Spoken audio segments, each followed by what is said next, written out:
Saya mau cerita kisah nyata, mau denger nggak? Kisah nyata ini. Mau? Saya rutin ngisi di penjara Gunung Sindur di BSD Tangerang. Di Gunung Sindur, di sana ada Gayus Tambunan.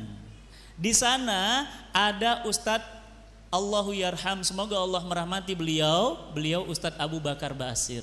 Cuma beliau itu nggak boleh, masya Allah nggak boleh Jumatan, nggak boleh sholat berjamaah. Penjaranya seperti kandang ayam kecil, ya beda dengan yang nabrak tiang listrik. Penjaranya 300 juta ruangannya, ya. Nah, singkat cerita, saya ngisi pengajian di penjara itu. Ini isinya orang penjara semua.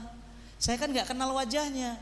Begitu saya lihat di kanan, ada orang pakai baju koko putih, pakai kopiah putih, berjenggot, jenggotnya sudah mulai memutih. Dari tadi sampai akhir pengajian saya nangisnya, pipinya basah dengan air mata.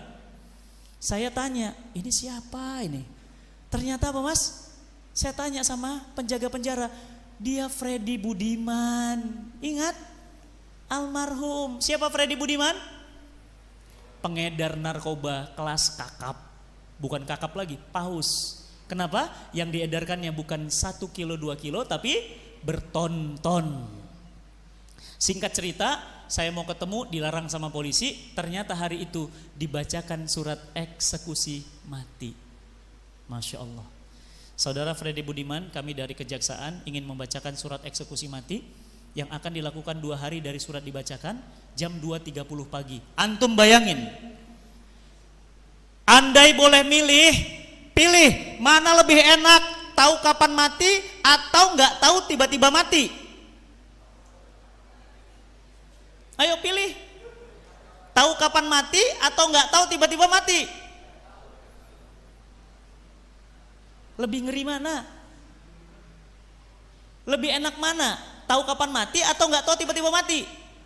Lebih enak tahu kapan mati. Antum misalnya 10 tahun lagi, antum 5 tahun maksiat aja mas, 5 tahun lagi tobat. Masalahnya kita ini kan nggak tahu kapan mati. Freddy Budiman tahu, dalam tanda kutip tahu, 2 hari lagi. Coba bayangin kalau itu antum. Sebelum eksekusi, setelah eksekusi dibacakan ada permintaan. Keren, masya Allah. Apa katanya? Tolong izinkan saya pada saat sebelum ditembak mati mengucapkan kalimat La ilaha illallah Muhammadur Rasulullah.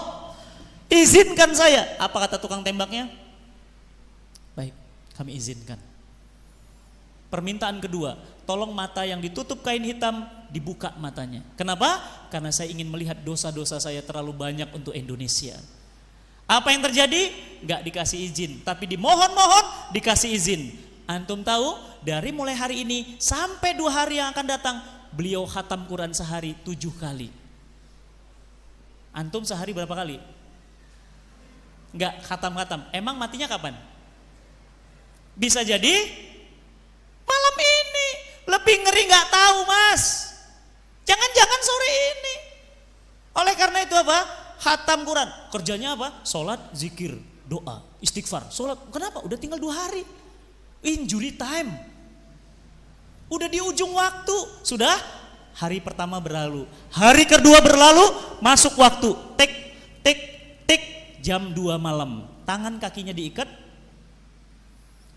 ditempel ke dinding, dibawa, ditempel di sebatang kayu. Tukang tembak sudah begini semua. Masya Allah, serem banget. Saya ngebayang kalau itu saya ya. Apa kata tukang tembak? Persiapan 10, 9, 8, 7, 6, 5. Begitu 5, La ilaha illallah Muhammadur Rasulullah. Der, Masya Allah, tembak mas. Dan itu nggak boleh berulang-ulang, nggak boleh ceder, nggak boleh, itu nyiksa. Harus 1 kali tembak, kalau nggak batang otak, jantung mas. Langsung langsung cerup, kena, nggak ada kejang-kejang, nggak ada muntah darah, langsung seperti orang pingsan. Pluk. Tangan kakinya dilepas, digendong, badannya tinggi besar, ringan mas jenazahnya.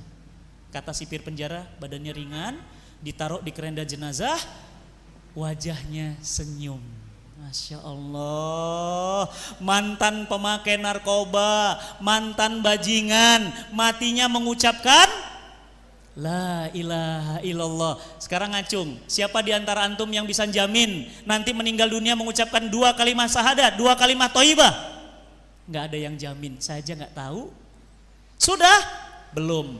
Begitu difoto sama sipir penjara teman saya tadi, cekrek, Ustadz doakan Ustadz wajahnya Mas Freddy, cek dikirim. Ya Allah saya tuh nangis ngeliatnya. Senyum Mas, senyum. Di keningnya ada keringat sebulir-bulir jagung, seperti kata Rasulullah SAW sebagai tanda-tanda orang husnul khotimah. Pertanyaan saya, bagaimana dengan antum? Bagaimana kondisi wafatnya? Bagaimana kondisi wafatnya? Sudahkah berbekal untuk kematian? Bukankah sholat kita tidak bisa mengalirkan apa-apa ketika kita wafat? Bukankah puasa kita tidak bisa mengalirkan apa-apa ketika kita wafat?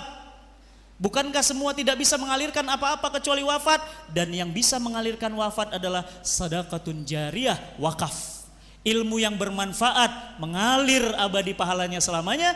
Dan anak-anak soleh yang kita punya yang mengalir pahalanya selamanya. Maka teman-teman yang dirahmati Allah, persiapkanlah sebelum terlambat.